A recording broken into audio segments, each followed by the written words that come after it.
All right, I will say good. Ooh, that is strong. All right, good morning. I will say good morning.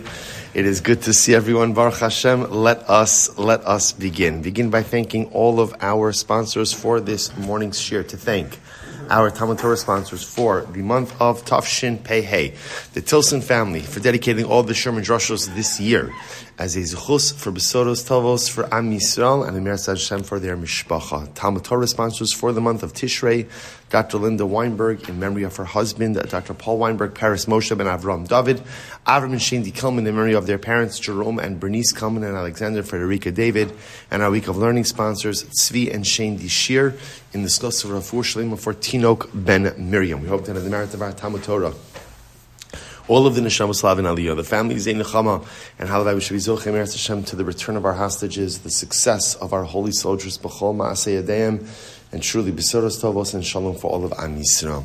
We will see with that, let us begin. Today's daf is Kuf Yud Ches 118, and we are picking up Am Yisroel Hashem on the top of Kuf Yud Ches. We left off yesterday, second line down from the top. So just remember again, we are still immersed in this dramatic and riveting machlokes about how Eretz Yisrael was divided up. We're not going to get resolution on that today. We're going to continue. It's going to continue for the next little bit, but I promise resolution will come. I can't say that about all of life's issues, but in Meretz Hashem for this one, resolution will in Meretz Hashem come. So remember again, we had a three-way machlokes as to how the land was divided up. Rabbi Yoshia, who said that it was divided up in accordance with the people who left Egypt, Yotzei Mitzrayim. Rabbi Yonasan, who says, by Aretz, it was divided up amongst those who came into Eretz Yisrael.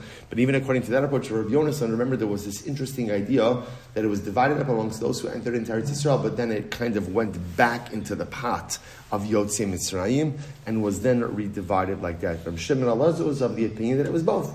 It was both. If you were a member of Yotzei Mitzrayim, then ultimately you got a portion like that. If you were a member of Bai Aretz, you got a portion like that. And if somehow you were some of those unique few who were both Yotzei Mitzrayim and Bai Aretz, you would get a portion like that. We then subsequently learned about the idea that certain people forfeited their portion there, so which we're going to come back to today, yes, in today's daf. The Meraglim, the Mislonim, the complainers, we're not exactly sure who those people are, and ultimately Adas Korach. So again, with that, let's begin. So Rabbi said to Abai, according to the opinion who says that Eretz Yisrael was divided up amongst those who left Egypt, so this makes sense. So let's say, remember again, this whole conversation began because of the daughters of Tzlavchad, who approached Moshe Rabbeinu and said, it doesn't make any sense, right? Lamani Gara, why should we lose out? Our father died without sons. Right? It doesn't make sense. We should inherit his portion. So the Papa says something very interesting. The whole story of Benos Tzlavchad makes sense if you assume that the land was divided up amongst the Yotzei Mitzrayim, those who left Egypt. That's why Benos Tzlavchad say, why should we lose out? In other words, our father had a portion as the Yotzei Mitzrayim. While it's true that he did not leave behind the son, we, his daughters, or something should happen. They didn't even necessarily go ahead and tell Moshe what should happen, but they just said to Moshe, why should we lose out? But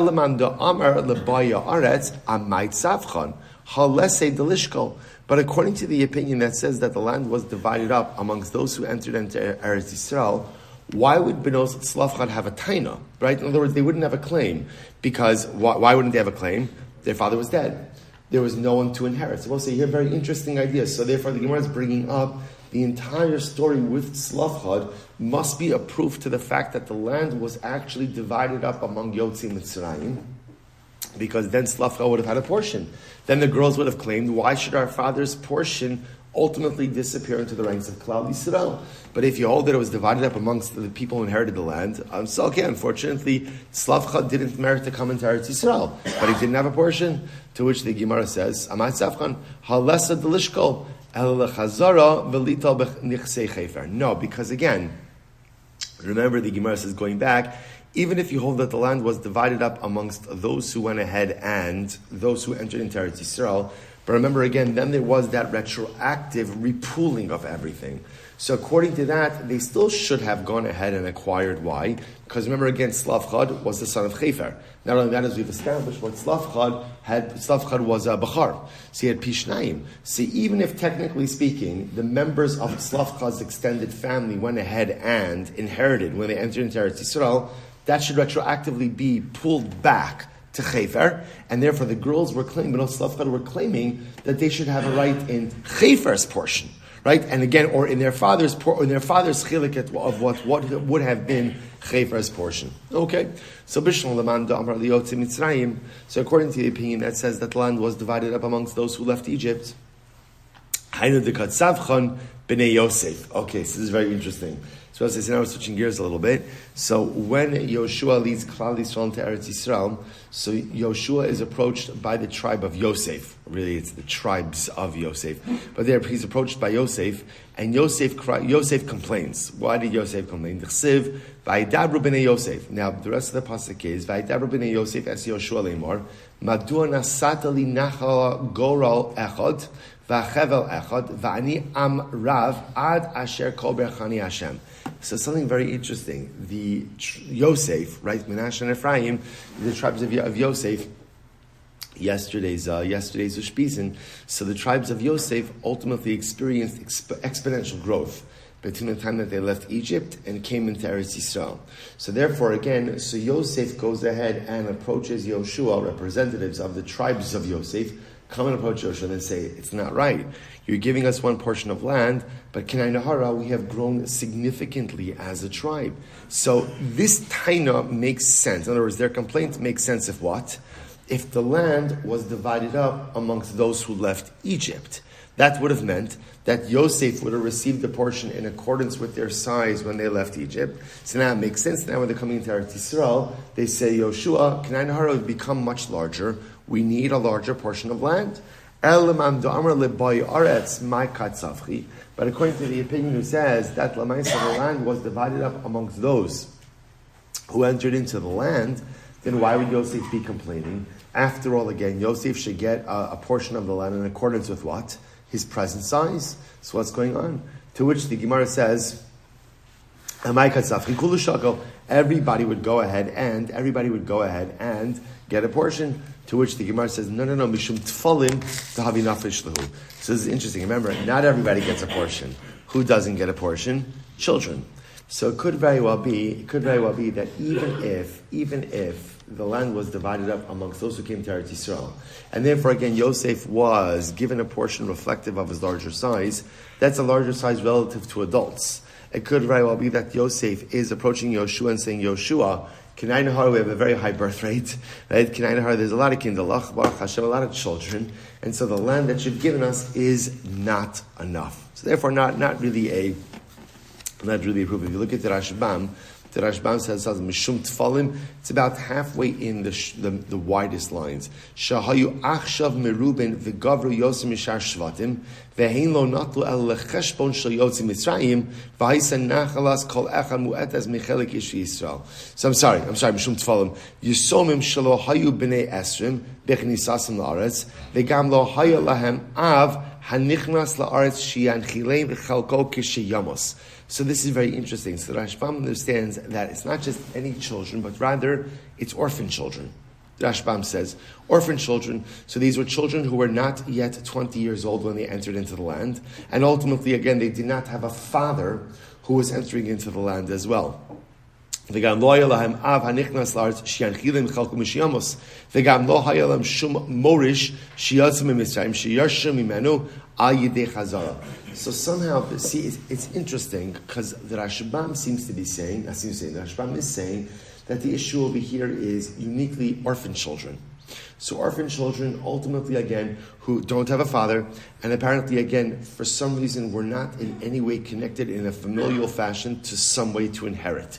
So for whatever the reason, Yosef had a lot of these types of children, and that's why they were complaining. Okay, to which the Gemara says as follows. Abaye. So Abaye says, so therefore again, just to point out, we tried to bring these cases to support one opinion over the other, but it turned out that they're really inconclusive. So as such, we're still left with our three-way machlokas as to how the land was divided. Was it divided amongst those who left Egypt? Was it divided amongst those who entered into Eretz Yisrael with the retroactive repooling? Right? Or ultimately, again, was it divided amongst both? Three-way machlokas still stands. So the Gemara makes a very interesting observation. The Gemara says, Amrabai, Shmamina, Lo Havachad Lo Shakel. You see from here something very interesting that halacha l'maisa, there was no one who didn't receive a portion of land. Right? Everyone received something in Eretz Yisrael. How do we know that? Because what do you see from here? Any time where someone wasn't receiving a portion of land, what do? They complained. So the fact that the Torah relates to complaints indicates that this was, that there was one case. Essentially, there was one case in Chumash, Slavchad, and one case in Navi, Yosef. So the Rabbi makes an interesting observation. You see from here that there was no one who was left without a portion. For had there been someone who was left without a portion, they would have complained to Moshe Rabbeinu. So kind of working backwards, the fact that there was no complaint indicates to us that there was no person without a portion. The Gemara says, "V'chitema v'tzavach va'ahani kasvekra, v'tzavach v'loahani lo kasvekra." Maybe you say this. No, many people complained. Many people complained. The Torah, right? The Torah or the Psukim only records the successful complaints, right? The people who complained and got what they asked for. But the people who complained and did not get what they asked for, maybe their complaints are just simply not recorded. Not recorded, but perhaps there were many more complaints. The Gemara says, 1 second, that's not true. Ha b'nei Yosef tetzavchi v'lo ahani v'kasiv nikra. Look at b'nei Yosef, right? The children of Yosef, they complained to Yoshua, we need a larger portion, but guess what? They didn't get it. So you see from here that obviously, again, even complaints that weren't successful were recorded. So the Gemara says, no, it's different. The complaint of the children of Yosef was recorded for a different reason. This is fascinating because in that complaint, or I should say, in the response to the complaint, Yoshua went ahead and gave them some very interesting advice. Hasam, Eitza Tova Kamash Malon. See, the reason why the complaint is recorded is because, even though it was denied, is Yoshua gave them some very important advice. What was the important advice? That a person has to be very careful from Ayin Hara. From Ayin Hara. Now, we've spoken about Ayin Hara a number of times before. Right? So Ayin Hara is, I think, one of the most misunderstood concepts. It's not like a heebie-jeebie, concept that, you have something, someone else doesn't have it, Akash Baruch is going to take it away from you. Akash Baruch Hu doesn't work that way. At least I don't think Akash Baruch Hu works that way. So what Ayin Hara means like this.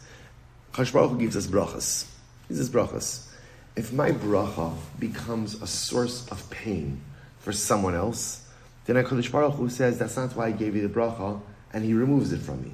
So this is why, in general, we always have to be careful with the way we speak about and the way we publicize our brachas. Whether it's the fact that a person is zocheh to be married, a person is zocheh to have children, a person is zocheh to have money, right? Not everybody has all of those brachos. And so a person has to be very careful about how they talk about those brachos, how they publicize those brachos, because if chas v'shalom a bracha that I have causes pain to someone else because they don't have it, that's ayin hara.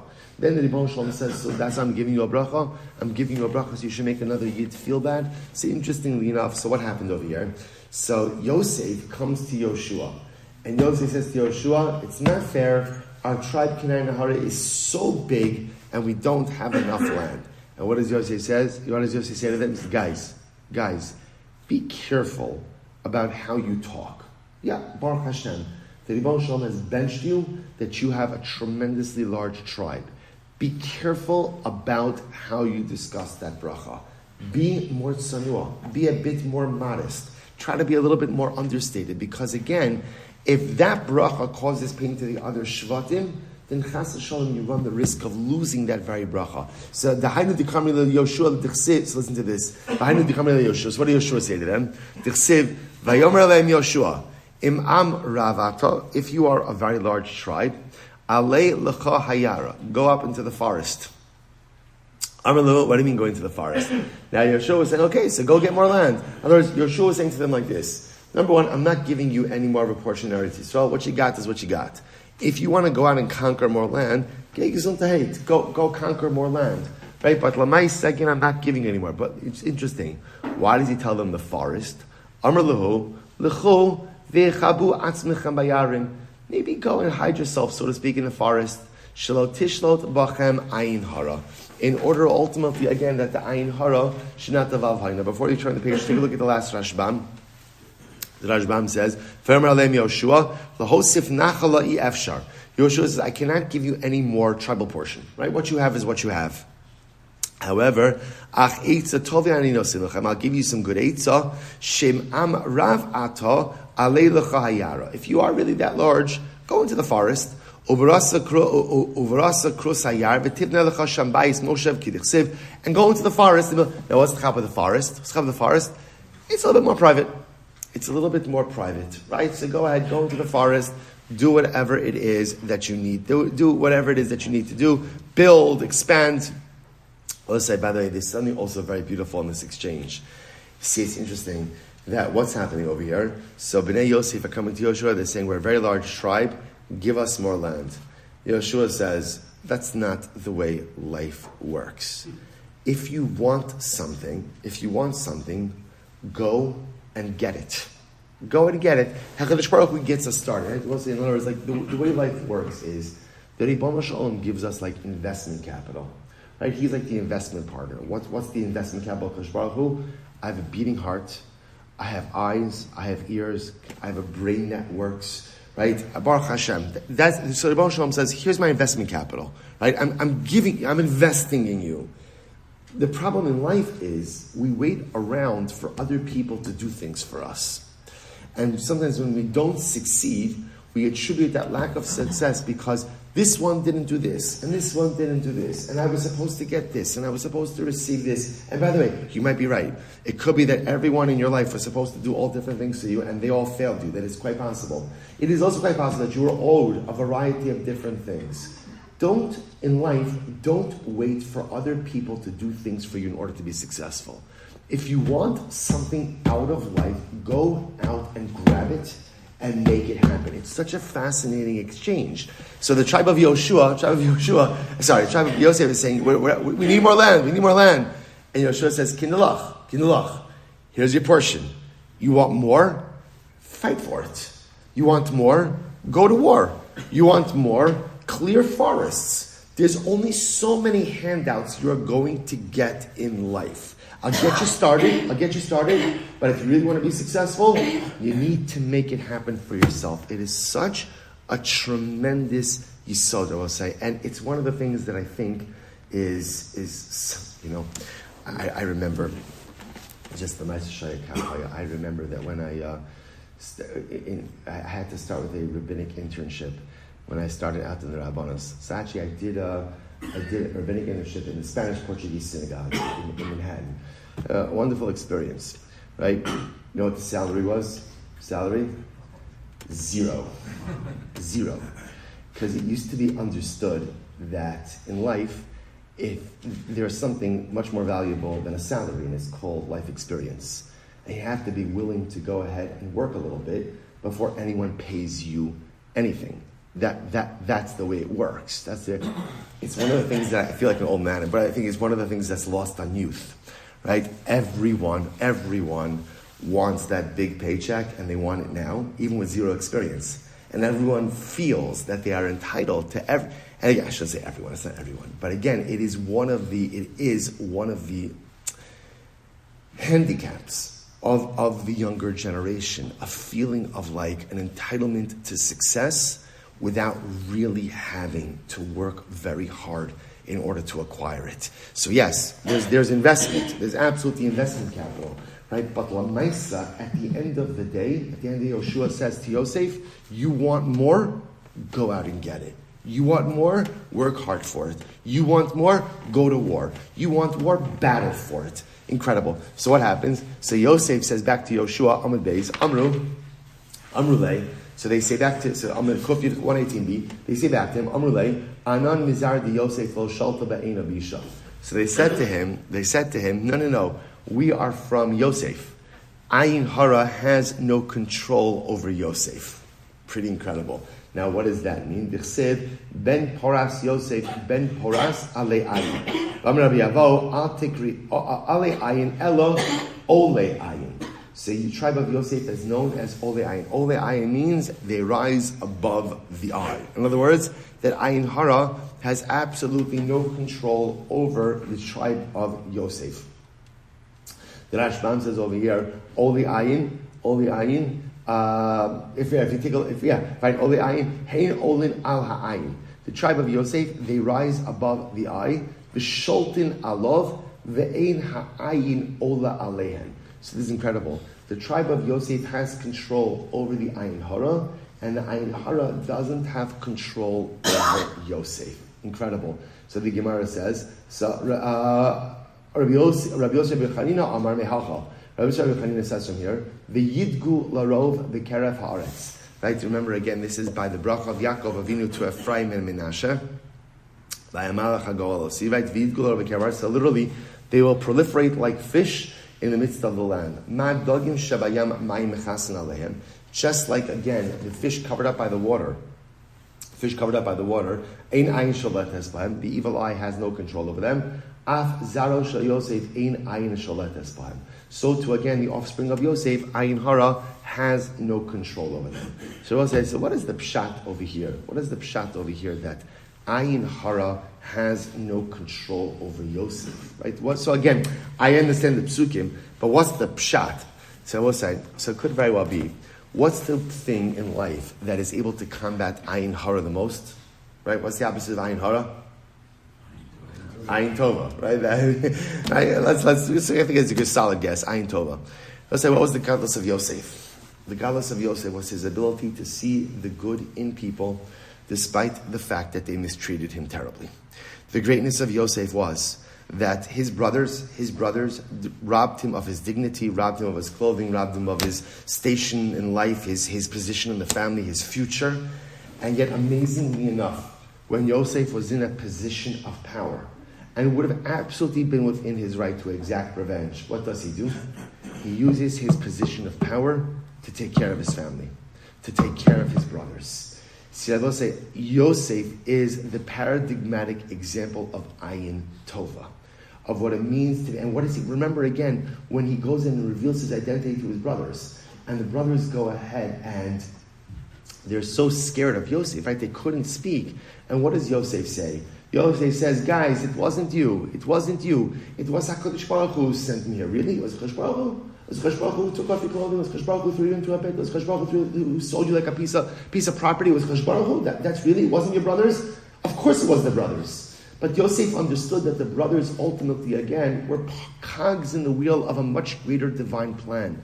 And as such, he was able to see past the pain, and he was able to see the goodness in them, he was able to see the beauty in them, and he was able to once again figure out a way to love them. That's Ayin Tova. When you can see past all of the failures of a person and see their goodness, when you can see past all of the layers of negativity and see beautiful holiness, that's Ayin Tova, good eye. If you are an Ayin Tova Yid, nothing has control over you in this world. The greatest power we possess is what we'll call ocular positivity, Ayin Tova. The ability to see the good in another Jew. Because think about this. What does ocular positivity, Ayin Tova, do? What does it do? It creates Achdus. Achdus, there's no greater power in the world. There is no greater power in the world than Achdus. Let's say, and right, the whole yisod of Sukkis, right, the Gemara says that Klal Yisrael ru'in kol Klal Yisrael leisheh b'sukkah achos. All of Klal Yisrael could sit in one sukkah. In other words, with this achdus, ultimately nothing could defeat us. When there's achdus, we're powerful. But again, how do you have achdus? How do you have achdus? You only have achdus if you have an Ayin Tova, because Jews are really difficult. Right? And sometimes Jews could do things that are very upsetting or very annoying or very off-putting. And you have to be able to see past it, and you always have to be able to see the positive. This is the meaning of the Mishnah in Avos, where the Mishnah says, Helimi Tamidav Shal Aaron. You have to be, again, the disciples of Aaron. Oev Shalom v'rodev Shalom, Oev es habrios u'mekarben LaTorah. So what does it mean to be a disciple of Aaron?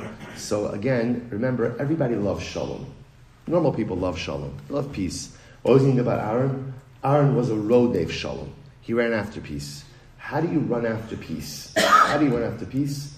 By constantly and consistently trying to see the good in someone else. That, and sometimes you have to the Bava Tanya says, Lashon of Oheves HaBrios. Brios is like a very generic term for human beings. Bria could even mean like general creations. So the Bava Tanya says something beautiful. He says, sometimes it's very hard to see something positive in someone. And sometimes the only thing you could see that's positive is, you know what? They walk on 2 legs instead of 4. Well, you know what? If that's what you got, go with it. Go with it. Just find something positive in every single yid. So again, it's this whole progression. If you find something positive in every single Jew, that means you have the zechus of being in possession of an ayin tova, ocular positivity. If you have ayin tova, that creates achdus. And if you are part of the solution, if you are part of the wave of achdus in Klal Yisrael, then nothing has control over you, even ayin hara. Even ayin hara. And that's why Yosef, the Shem of Yosef, no ayin hara is able to devolve upon Yosef, because Yosef was the paradigmatic example of what it means to possess ayin tova. Let's go back. It says in the Gemara, Meraglim, Yoshua v'Kalev natlu chalkam. So remember again, the Meraglim, Yoshua and Kalev went ahead and took their portion. So the Gemara says, remember, this is yesterday's daf, right? The Meraglim, not only did they not enter into Eretz Yisrael, but they forfeited their portion as well, and their portion was taken by Yoshua and Kalev. Minhalimili. So from where do you know this? How do you know? I know the Meraglim didn't go into Eretz Yisrael. How do I know that they forfeited their portion and Yoshua and Kalev took it? So the Gemara says, Amar Ula Damar Kral, Yoshua ben Nun v'Kalev ben Yefuna chayu min ha'anoshim ahem. So the pasuk says that Yoshua ben Nun and Kalev ben Yefuna lived. They lived from amongst these people. In other words, everyone else died, they lived. The problem is that pasuk is repetitive. The Gemara says, "My chayu, ilim chayu mamish." If it means that literally they lived while the Meraglim died, we already have that. Siv krach v'lo nosar mehem ish ki im Kalev ben Yefuna v'Yoshua ben Nun. Pasuk already says that all of the Meraglim died except for Kalev ben Yefuna and Yoshua ben Nun. So pasuk already said it. Ela my chayu. So what does it mean? They lived. Shechayu bechelkam. It means they lived in their portion. In other words, that Yoshua and Kalev got the portion, took the portion ultimately again of the Meraglim. Incredible. Mislonenim va'adas korach lo hayalam chilek ba'aretz. So the mislonenim, right? So literally again the complainers and adas korach did not have a portion in Eretz Yisrael. So the Gemara says v'hatanya. So we'll say. So by the way, just right now, we know who adas korach is. What we don't know is who are the mislonenim. That's not clear to us, so we're going to clarify that in just a moment. But we learn Meraglim, Mislonenim, Va'adas Korach, Yoshua v'Kalev natlu chalkam. But we learned elsewhere that the Meraglim, the Mislonim and Adas Korach, Yoshua took their portion. Lo kashya, Mar makish Mislonim Meraglim, Umar lo makish Mislonim Meraglim. Okay, so we'll say, so there's 2 different inferences. One opinion compares the Mislonim, the complainers, to the Meraglim, and one doesn't, the Sanyo. Avinu meis b'mira. So back to Benot Slavchad. So the pasuk says, right, the daughters of Slavchad say, our father died in the desert. Avinu meis b'mira. So Zet Slavchad. This refers to Slavchad. V'hu lo haya b'socha eda. And remember again, the girls are telling Moshe, he was not part of the assembly. Which assembly is that? Zeh adas meraglim. That refers to the assembly of the Meraglim. So in other words, they're telling Moshe, our father died, but he wasn't one of the bad guys, right? So he wasn't part of the Meraglim. Hano adim al Hashem, the people again who literally made themselves known, rebelled against Hashem. Elu mislonenim. This refers ultimately again to the complainers. So he wasn't part of the Meraglim. He wasn't part of the complainers. Ba'adas Korach, and he wasn't part of the assembly of Korach. Kimashma'o, exactly like it sounds. So this is very interesting. In other words, the daughters of Tzlafka were saying to Moshe, our father died. Unless you think that he's part of one of the groups who went ahead and forfeited their portion, he wasn't, right? He died in the desert. He wasn't one of the Meraglim. He wasn't one of the Mislonim, and he wasn't part of Adas Korach. So the Gemara says, Mar Makish Mislonim Meraglim. So one opinion compares the Mislonim and the complainers to the Meraglim, meaning just like the Meraglim lost their portion, so to the Mislonim lost their portion. Umar lo Makish Mislonim Meraglim. Whereas the other opinion says, no, we don't compare the Mislonim to the Meraglim. And even though the Meraglim lost their portion, the Mislonim did not. So I'm going to Ulaman the Makish Mislonim Meraglim Ichbal Yoshua v'Kalev Yarsu l'Kuler. So I was supposed to say this is great. Now, here's the Gemara's Havamina. The Gemara's Havamina is that who were the complainers? Who are the complainers? Pretty much anyone who ever complained about something in the desert, which is, there's a lot of complaining going on in the desert, right? In other words, the mun, the water, right? A lot of stuff, right? So watch this. So the Gemara says, so you're telling me now that everyone who complained in the desert lost their portion in Eretz Yisrael, and Yoshua and Kalev got that? That would mean that Yoshua and Kalev owned the majority of Eretz Yisrael. If every single person who complained forfeited their portion, and Yoshua and Kalev got it instead of them, that would have to mean that the majority of Eretz Yisrael was owned by Yoshua and Kalev. Amrali, no. Mislonanim sheba'adas korach kamina. No. The Mislonanim actually are not a separate group, but the Mislonanim ultimately again are part of Adas Korach. In other words, that represents ultimately again the extra additional 250 people who kind of latched on to Korach's rebellion. So this Korach va'adasa, which means like Korach and his inner circle, and the Mislonanim were the additional people who joined in the rebellion of Korach. Those are the people ultimately again who lost their portion. Now the other Jews who complained, again, certainly not good, but Lamaisa, they did not lose their portion in Eretz Yisrael. So Papa said to Abaye, Bishon, Lamandam Yotzim Mitzrayim, Nischalka Aretz, Hainu Dichsiv, Vayiplu Chavle Menashe Asara. Alright, so now again, we're still back ultimately again in our original machlokes, right? So remember, we still have our three machlokes. How was the land divided up? So let's just do this last piece and we'll stop for today. So Papa says to Abaye, so see if you go according to the opinion that says that halacha l'maisa, the land was divided up amongst Yotzei Mitzrayim. So then Hainu Dichsiv, this is what it means when it says Vayiplu Chavle Menashe Asara. There were 10 portions that fell to Menashe. So we'll say, so how do we know that? Shisa, that number makes sense. Why? Shisa, the Shisa Bati Avos. So 6, because there were 6 Bati Avos. Remember again, each Shevet was comprised of Bati Avos. Bati Avos means like families. So 6 families within Menashe. Va'arba Dido. And ultimately, again, I will say the 4 that were ultimately associated with Salafchad, Ha-Sara. Gives you 10. But if you go with the opinion that says that the land was divided up amongst those who came into Eretz Yisrael, then ultimately Timnahava. Then there should have only been 8. The Havu Shisa, the Shisa Bati Avos, because there would have been 6. For the 6 Bati Avos, Utrei Didon, only 12 Tzlafchad, Ha Timnia, that would give you 8. According to your reasoning, according to the opinion that says that the land was divided up amongst those who left Egypt, so they go, Tashav, then there should only be 9. So the Gemara says, this is very interesting. Now, what do you have to say? In order to make up the requisite number, the Gemara says, Chad achad da'aba havalahu. It must have been that there was another uncle. Ultimately, again, who benos tzlafchad were going to inherit as well. Ha'chanami, trei achi da'aba havu. So, and by the way, once there's one uncle, it could be just as possible that what? That there were 2 uncles, 2 paternal uncles. Disanya, nason titein lahem nachalas avian besoch achi avian. So it says, listen to this, because the pasuk says, give them their portion, give them nachalas avian, besoch achi avian. Give, this is talking about benos slavchad. Give benos slavchad the portion of their father in the midst of the portions of their paternal uncles. Suzu nachalas aviavian. That refers ultimately again to the portion of Chefer, their grandfather. Va'avartes nachalas avian lahen, and you shall give the portion of their father to them. Zu chelek bechora. Ultimately, again, that refers to Slavchad's firstborn portion. So the Benot Slavchad even took a portion of their paternal uncle. Shneimar nason titain.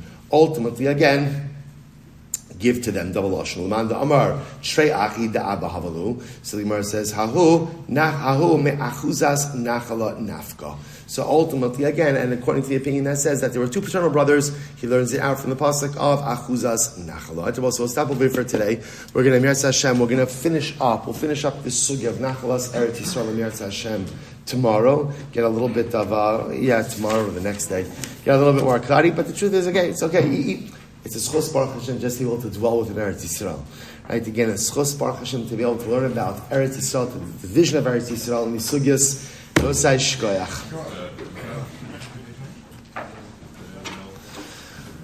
All right, Chevron Zoom. Have a wonderful day, a good night.